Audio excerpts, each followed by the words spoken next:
오늘은 본문의 말씀을 통해서 성탄, 하나님의 놀라운 구원 계획이란 제목으로 여러분과 함께 말씀을 나누기를 원합니다. 성도 여러분, 오늘은 우리 신앙의 핵심이라 할 수 있는 예수님의 탄생, 그 중에서도 특별히 마리아의 성령 잉태에 대해 우리는 깊이 묵상하는 시간을 가지려고 합니다. 매년 성탄절이 되면 우리는 아기 예수님의 탄생을 축하하지만 그 탄생의 신비, 즉 성령으로 잉태된 사건은 때로는 피상적으로 지나치기가 쉽습니다. 오늘 말씀을 통해 우리는 이 놀라운 사건이 갖는 의미를 되새기고 하나님의 크신 은혜를 다시 한번 경험하는 시간이 되시기를 축복합니다. 마태복음 1장 18절 말씀을 우리 함께 읽겠습니다. 예수 그리스도의 나심은 이러하니라. 그의 어머니 마리아가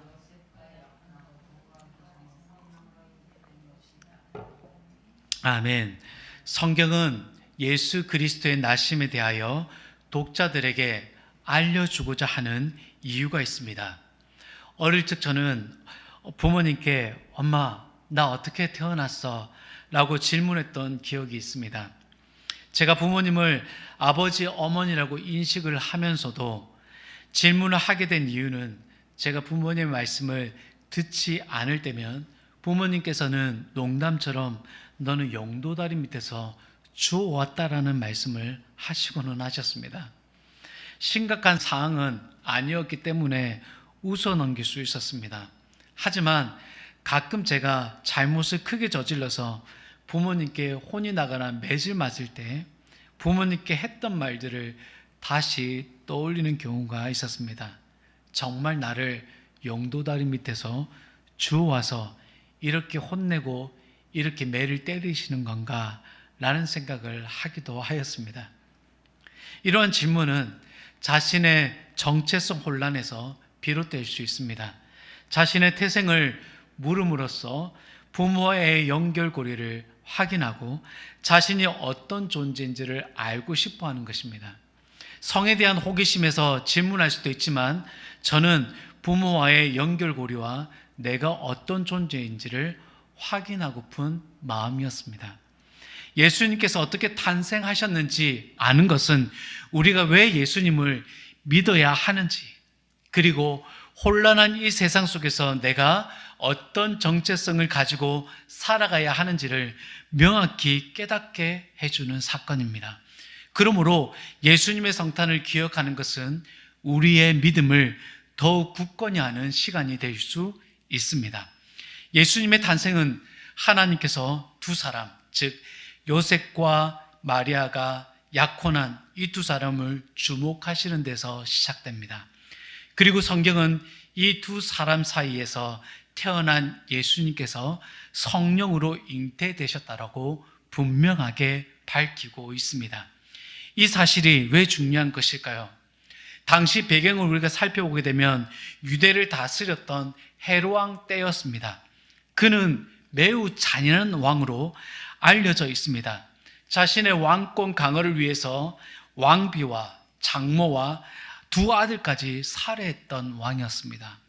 자신과 반대되는 세력이 있다라고 한다면 가차없이 처형하여 공포 정치의 기반을 다진 왕이었습니다. 대규모 건축 사업을 시행하면서 예루살렘 성전도 재건축하는 일도 있었습니다. 그러나 이런 대규모 건축 사업은 국민들에게 과도한 세금을 걷어야 했고, 헤롯 왕은 또한 로마 제국의 지지를 받아서 왕위에 올랐기 때문에 로마의 막대한 곡물도 바쳐야 했으므로 유다 백성들은 경제적으로 매우 큰 부담을 져야 했습니다. 이러한 로마의 압조로 인하여 정치적, 사회적 고통을 겪고 있던 시대에 많은 사람들에게서는 메시아에 대한 기대가 높아질 수밖에 없었습니다. 그래서 유대인들은 옛 선지자들의 예언을 마음에 두고 다윗 왕조의 후손이 일어나 이스라엘을 구원할 왕으로 오기만을 간절히 기다려왔던 것입니다. 이사야 9장 6절에 7절 말씀을 서로 교독하여 읽도록 하겠습니다. 이는 한 아기가 우리에게 낳고 한 아들을 우리에게 주신 바 되었는데 그의 어깨에는 정사를 메었고 그의 이름은 기묘자라 모사라 전능하신 하나님이라 영존하시는 아버지라 평강의 왕이라 할 것임이라. 그 정사와 평강의 도함이 무궁하며 또 다윗의 왕자와 그의 나라에 군림하여 그 나라를 굳게 세우고 지금 이후로 영원히 정의와 공의로 그것을 보존하실 것이라. 만군의 여호와의 열심히 이를 이루시리라. 아멘. 사랑하는 여러분, 이 예언된 말씀을 유다 백성들이 떠올릴 때마다 얼마나 큰 기대감에 사로잡혔겠습니까? 하지만 예수님의 탄생은 역사 속에서 바라는 인간의 발행과는 다르게 인간의 일반적인 방식과 전혀 다른 초자연적인 방식으로 이루어졌습니다. 초자연적인 방식이 더 좋은 것 아니냐고 생각할 수 있겠지만 당시 유대 사회에서는 메시아 탄생에 대하여 비관적인 태도를 가질 수 있었습니다. 당시 유대 사회에서 정혼은 앞으로 부부가 될 두 사람과의 중요한 약속으로 사실상 부부와 같은 관계로 여겨졌습니다. 그런데 이러한 상황에서 마리아와 요셉과 동거하기 전에 임신했다는 사실은 큰 충격과 오해를 불러일으킬 수밖에 없었습니다. 그러나 성경은 분명하게 말씀하고 있습니다. 마리아가 잉태한 것은 성령으로 말미암아 잉태된 것이라고 말입니다. 여기서 우리는 하나님께서 일반적인 방식이 아닌 왜 초자연적인 방식을 택하였는지에 대한 의문을 제기할 수 있습니다. 우선 초자연적인 방식은 사람들이 직접 확인하지 않는 이상 신화로 여겨질 수 있고 이성적 사고방식을 가진 이들에게는 말도 안 되는 허구로 여겨질 수도 있습니다. 그런데 왜 하나님께서는 이러한 초자연적인 방식을 택하셨을까요? 예수님의 탄생은 메시아가 다윗의 후손으로 태어날 것이라고 예언했기 때문입니다. 마리아와 요셉의 족보를 보게 되면 아브라함부터 예수까지 41개 이름이 나열되어 있고 그 마지막 부분으로 마태복음 1장 16절에 이렇게 기록되어 있습니다. 여러분 함께 읽겠습니다. 야곱은 마리아의 남편 요셉을 낳았으니 마리아에게서 그리스도라 칭하는 예수가 나시니라. 아멘. 족보에서 요셉을 확인시켜 주는 것은 요셉이 다윗의 후손임을 분명하게 보여주고 있는 것입니다. 그리스도가 또한 다윗의 후손이라는 것이 구약 성경의 예언이 그대로 성취되었다라는 놀라운 사건임을 독자들에게 알려주고 있는 것입니다. 그리고 마리아를 통해 하나님께서 이루시고자 했던 이 초자연적인 것도 예언된 말씀을 이루기 위해서였습니다. 이사야 7장 14절에 그러므로 주께서 친히 징조를 너에게 주실 것이라. 보라, 처녀가 잉태하여 아들을 낳을 것이요 그의 이름을 임마누엘이라 하리라. 아멘. 사랑하는 여러분, 정말 놀랍지 않습니까?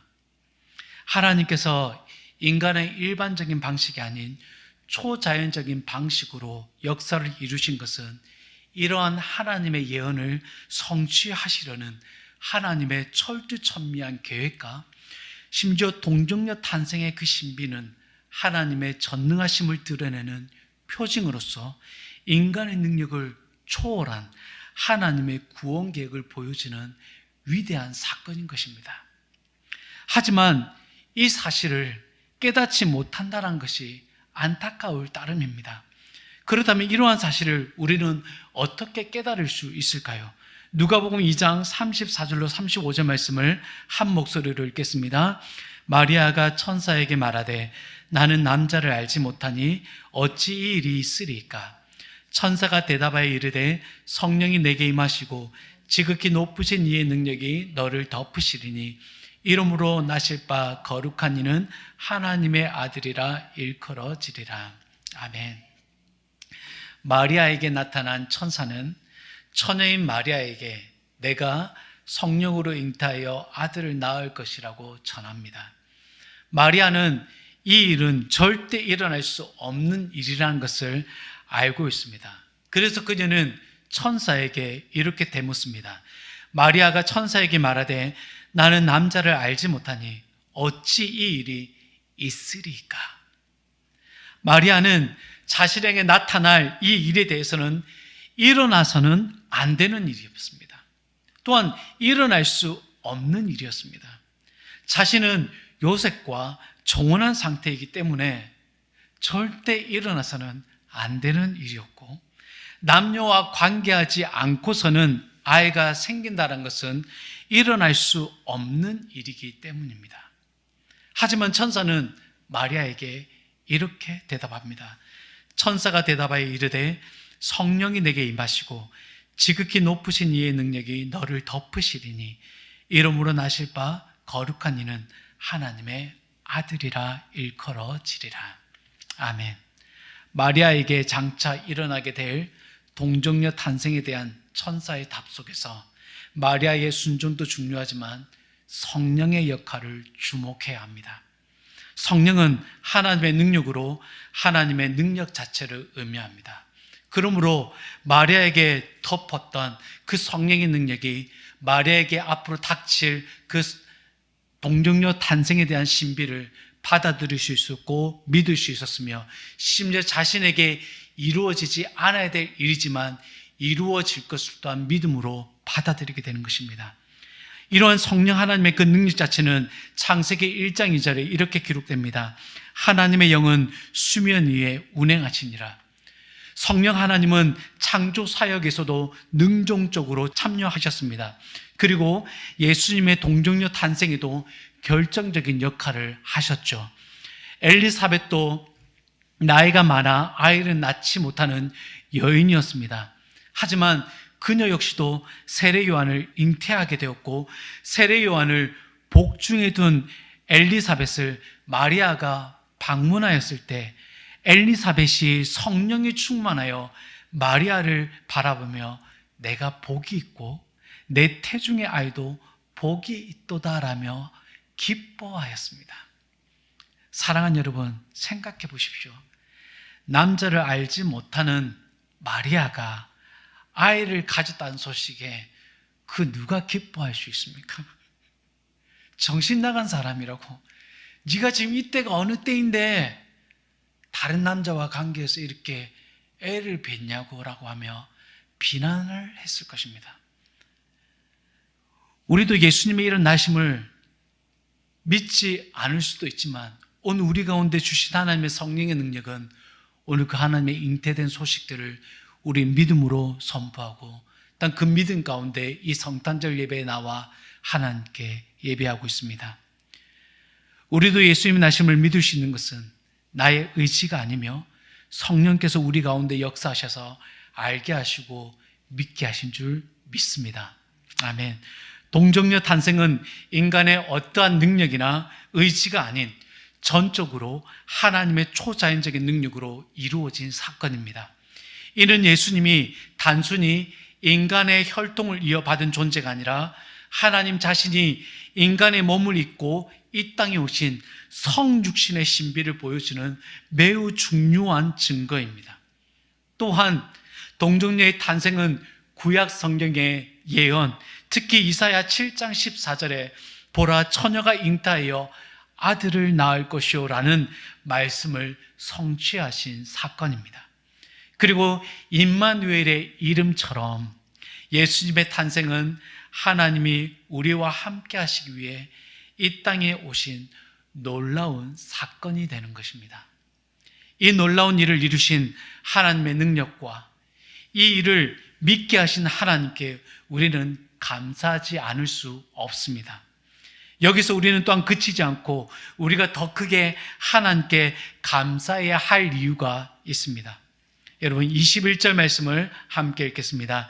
아들을 낳으리니 이름을 예수라 하라. 이는 그가 자기 백성을 그들의 죄에서 구원할 자이심이라 하니라. 아멘. 요셉은 사랑하는 여인이 나와 정혼까지 해놓고서 어떤 남자와 관계하였는가, 어떻게 이룰 수 있는가라고 생각하며 마리아가 배가 불러온 사실을 확인하고 마리아를 향한 큰 배신감과 실망감에 사로잡혀 있지 않았을까요? 큰 자멸감을 느낀 요셉이라면 여인에 대한 분노로 가득 차 있을 수 있습니다. 그럼에도 요셉은 마리아를 많이 사랑한 것 같아 보입니다. 왜냐하면 그녀를 많은 사람들 앞에 두어 수치감을 느끼게 하지 않고자 하였습니다. 그래서 요셉은 마리아를 가만히 놓아주려고 합니다. 그의 남편 요셉은 의로운 사람이라 그를 드러내지 아니하고 가만히 끊고자 해요. 요셉의 이러한 도덕적 성품과 한 여인을 향한 지고지순한 사랑에 감동이 됩니다. 하지만 요셉을 향한 이 더 큰 감동은 그가 천사의 말을 그대로 믿고 분부대로 행한 데에 있습니다.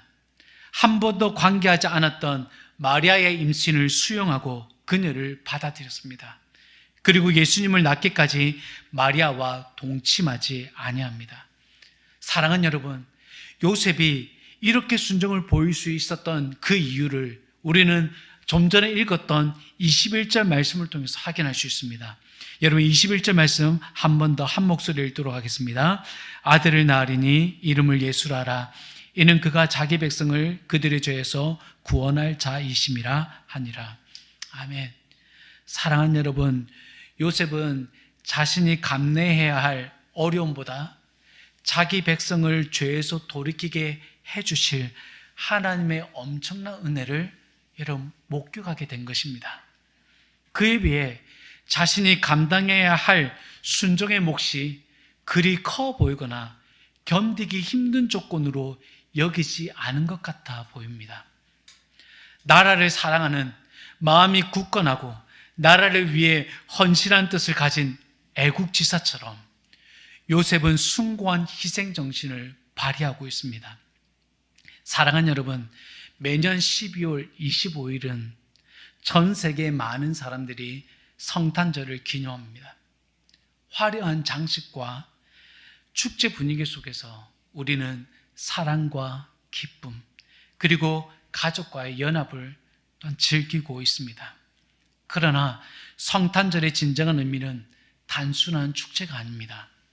그것은 인류의 구원과 희망에 관한 깊은 메시지를 담고 있습니다. 자기 백성을 그들의 죄에서 구원할 자라는 이 말씀은 그리스도의 탄생이 성탄절의 본질적인 의미임을 잘 표현해주고 있습니다. 모든 인간은 태어날 때부터 죄의 영향을 받습니다. 우리의 삶 속에서 죄는 여러 형태로도 나타나며 지금 이 순간에도 인간관계를 깨뜨리고 평화를 빼앗으며 절망과 고통을 가져옵니다.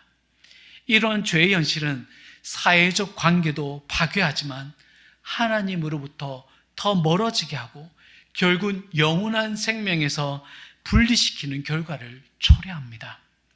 이런 죄의 상태에서 벗어나기 위해서는 우리에게 구원자가 필요합니다.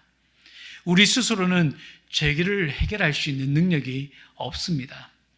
그러므로 우리는 하나님께서 인류를 구원하시기 위해 세웠던 이 놀라운 동정녀 탄생을 우리는 다시 한 번 더 가슴 깊이 새겨야 하고 그 성탄절 계획의 중심에는 바로 예수 그리스도가 있다는 것을 우리는 다시 한 번 더 주목해야 합니다. 예수님은 죄에서 구원할 자로 오셨습니다. 그분의 탄생은 단순한 역사적 사건이 아니라 인류 구원에 대한 하나님의 지구한 사랑의 표현입니다. 그러므로 성탄절이 단순히 아기 예수님의 탄생을 축하하는 날에 그치지 않도록 해야 합니다.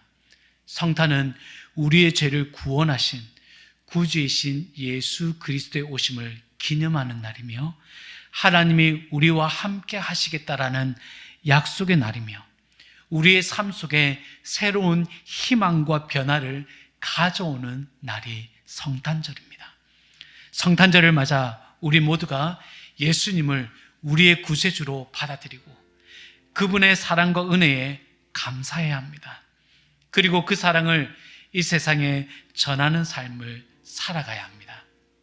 또한 우리를 통해 세상에 하나님의 구원과 사랑을 전할 수 있는 통로가 되기 위하여 하나님 앞에 거룩한 순종을 이루어야 합니다. 요셉과 마리아처럼 말입니다.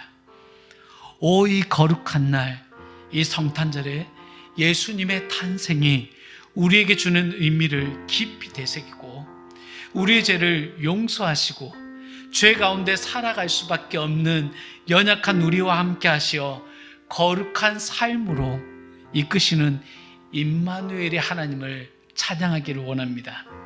이 성탄에 나를 통하여 주님과 동행하는 복된 삶이 오늘 저와 여러분 가운데 이루어지기를 주님의 이름으로 축원합니다.